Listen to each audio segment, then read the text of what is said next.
Matagal nang nananawagan ang mga estudyante at guro na palitan ang principal ng Colonel Ruperto Abello National School o CRANS sa Lawaan, Antique. Ang principal ay si Venus Divina Nietes na naging kontrobersyal matapos niyang ipatanggal sa mga estudyante ang toga sa kanilang end of school year EOC rights noong Abril 15. Noong September 2023, mahigit 500 estudyante at higit 20 guro ang nagsagawa ng kilos protesta sa harap mismo ng paaralan upang ipahayag ang kanilang pagkadismaya sa pamumuno ni Nietes dahil sa umano'y pambubuli, pananakot at pang-aabuso sa kanyang posisyon. Matatanda ang Silawaan.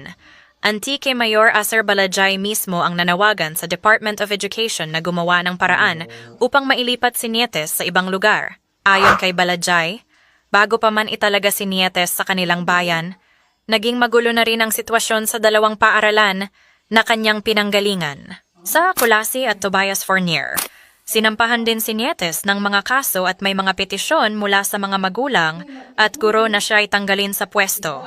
Dagdag pa niya, tila wala ng local government unit na handang tumanggap kay Nietes dahil sa kanyang ugali.